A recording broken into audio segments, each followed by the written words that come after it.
Habarini za saizi vipenzi, twendeni tukafanye home service Zinga.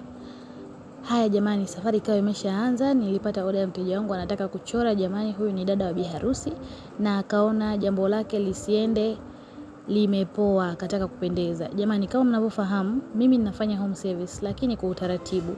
Kwa utaratibu upi? Unatakiwa utoe oda yako siku moja ama mbili kabla ili niweze kujua ratiba yangu iko vipi. Na pia unatakiwa ulipie nauli kuja na kurudi, kwani hata wewe pia ukinifuata lazima utumie nauli.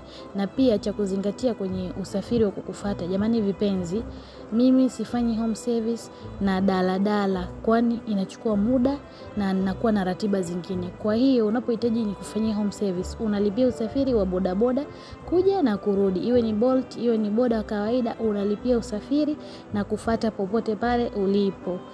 Muhimu maelewano. Karibuni sana vipenzi, napatikana Guba, Dar es Salaam.